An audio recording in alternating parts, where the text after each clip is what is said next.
from Barnstable this morning. I'm Sarah Colvin, and joining me live on the phone, I welcome Cape and Islands State Senator Dan Wolf. Senator Wolf, good morning.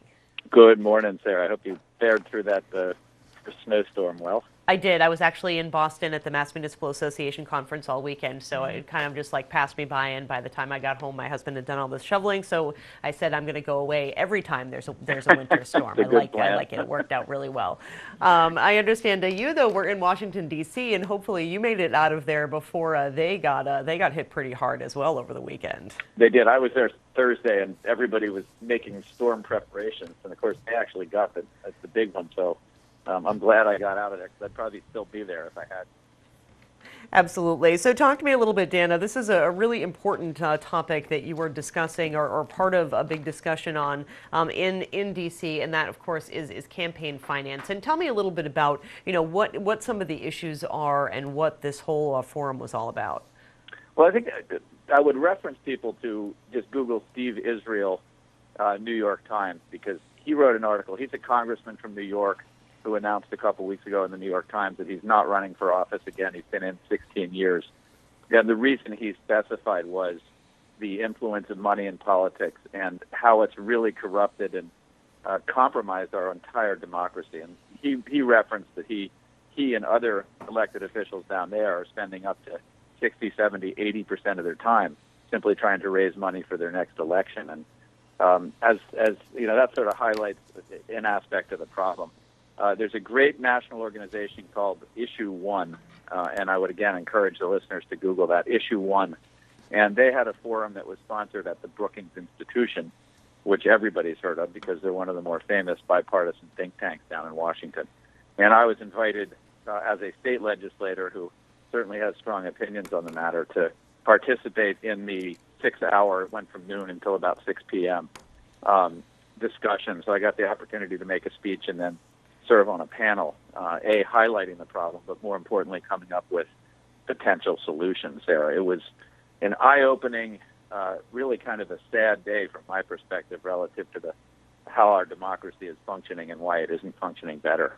And it's really being described as a crisis, this really the weight that money has, whether it be the influence of money or, as you said, hopefuls spending 60, 70, 80% of their time raising money where they should, I would think, be working on the issues and meeting with constituents and actually doing the work. It really has, the money has become the number one focus and the number one reason we see people get elected. Yeah, if you read Steve Israel's piece, he'll tell you how many meetings, how many hours, how many phone calls he made during his time in office. We had an ex-senator from the U.S. senator from the state of Colorado, Tim Wirth was his name, and he spoke about the 85% of his time, 85% when he was in elected office, was spent raising money both for his campaign and for others in the party. And I have to say that, these are complicated times. There are great opportunities out there, but it really requires attention of our legislators on public policy and on strategy to get the public policy done. And when that much time and effort is going into simply raising money for the next election cycle, it's a system that's broken. I mean, it's not almost broken or sort of broken. It's just completely dysfunctional. And then when you look at issues like healthcare or like infrastructure or like education, any of those issues that you and I spend so much time talking about, and realize that the people who are supposed to be working on those issues are spending well over half of their time simply focused on raising money, it's crazy. And in addition to that, Citizens United, everybody flags that as the issue. It's just a part of the problem.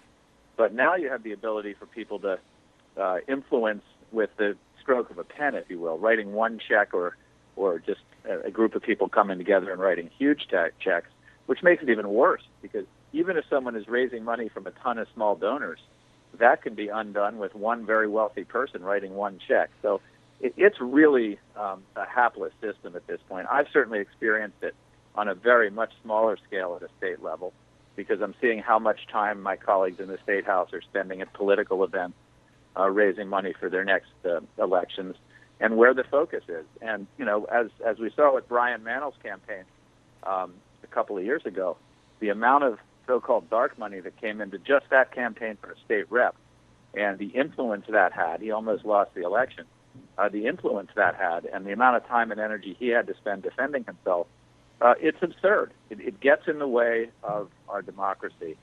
And when I spoke, I personalized it. I said, I still run Cape Air, and I walk through the hangar sometimes, and I talk to the mechanics there, and I just ask myself, why should I, as a CEO of Cape Air, or somebody else that happens to have done well in life, have more say in our democracy than one of our mechanics or bag handlers or any of the working people that might be listening to this show? In a democracy, everybody should be able to participate, and equally. One vote, one person. It's not $1, one vote. It's one person, one vote. And it's not working. So it's an honor to be asked to go down there, but I have to say it was a sobering afternoon. Well, and thinking about what you were just talking about, it really is, it's exclusionary. It's gotten to the point where you really do almost, it's a requirement to either be wealthy or walk in those wealthy circles to be able to even have a chance at getting elected, at least to the higher offices. And I think it prevents many people who might have good ideas and a good, strong work ethic and a real clear understanding of what's going on from even considering becoming involved. And that's dangerous. Well, that's right. I mean, there are three issues in politics. One is the electoral cycle, and that's the political side. The other is the public policy side, and the other is the strategy side. And all three of those legs of the stool, the political, the public policy, and the strategy, are now controlled by and influenced by money in a way that really is not allowing for the what I call the civic expression of our collective will, the will of the people, to really find its way to the surface. And that's why we get half-baked solutions like the healthcare solution that you and I have talked about before that really hasn't improved as much as it should have over the last decade in spite of efforts by a lot of people. It's why we're not really investing in infrastructure. It's why we have a tax code which makes no sense relative to our economy today.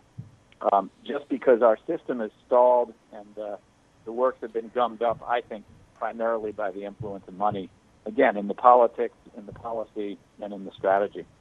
So I think, since even the early days of society, money and wealth really has been a driver for so many, and it really, money talks. It's a big influence. So it's a difficult problem to solve. So through the session that was held in Washington D.C., what were some of the solutions that came out of it, or what were some of the ideas for possible solutions, even just small ways to initiate change?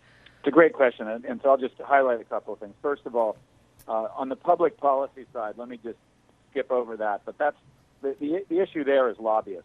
So one of the things we need to focus on if we want policy to be sort of clean and free from the hands of special interests is to really eliminate the influence lobbying has in politics. But let me put that aside. Let's just talk about campaign and electoral influence and money now. We need to strengthen our campaign finance laws, We need to strengthen the finance laws in our campaign system. Massachusetts has done pretty well. I mean, corporations cannot give to state races in Massachusetts. And there's a limit of $1,000, which is much better than most states, and it's better than our national system. But we should also do what we can to reverse the effects of Citizens United, which really, that ruling 6 years ago, we just passed the 6th anniversary of Citizens United ruling, opened the door for corporations and individuals to basically give unlimited resources into campaign advertising and influence. So we need to address the Citizens United impact. And other than that, we need to have probably a constitutional amendment relative to public financing of campaigns. I've come around to that. I was unsure when I first ran 6 years ago, but I'm convinced now that we really need publicly financed campaigns and a system that really allows a much more equal entry for those who want to serve and get into the political system. It's just too heavy a lift for most people now, and it's an exclusionary system. So there's a lot we can do legally. There's a lot that can be done judicially. And then the idea that I threw out, Sarah, which I'm going to pursue with the folks at Issue 1, is a pledge that the candidates and politicians might sign, which would commit to not spending more than a certain amount of time on raising money and on their campaign, but staying focused on the policy issues and actually doing the job a legislator is supposed to do. And, we know the success of Grover Norquist with his no new taxes pledge on a national level and even on a state level. And so I'm thinking something like that. If we can get politicians to sign up to a pledge that would address their conduct while they're running and while they're in office, and then hold them to that pledge, I think that could make a huge difference. So I'm going to pursue that. We saw it worked to some degree in the Elizabeth Warren Scott Brown campaign, where they pledged not to allow outside money in, and they had consequences if it did come in, and they actually successfully kept it out. So I think there are examples we can mirror and work towards, but a lot of work to be done. I'm optimistic we can do it. I think technology is a great equalizer in the game now. That didn't exist before. But we need people in elected office that are willing to articulate the problem and then take a hard stand against special interests to get it done. And that's not going to be easy. Absolutely. Well, certainly looking forward to a day, hopefully in the not too distant future, where our leaders and politicians are absolutely more focused on the issues and the needs of their constituents rather than the money part of it, for sure. Yeah, and I think the reason there's voter apathy is because people feel like their votes don't matter. And I'm looking forward to the day when we get 80 and 90% turnout at elections, because people really feel empowered and really feel like their votes matter, because they will matter, and it's going to take some work to get there. But Sarah, I appreciate your attention to this and your interest in it. Thank you, and I appreciate you taking time out of your busy schedule to join us here on Barnstable this morning. Always a pleasure. We'll talk with you again in a couple of weeks. Great. Take care. Thanks. Thank you, Dan. Bye-bye. Cape and Island State Senator Dan Wolf joining us as he does every other Tuesday morning here on Barnstable this morning. DPW Director Dan Santos is next. We'll get him on the phone and be back in just a moment.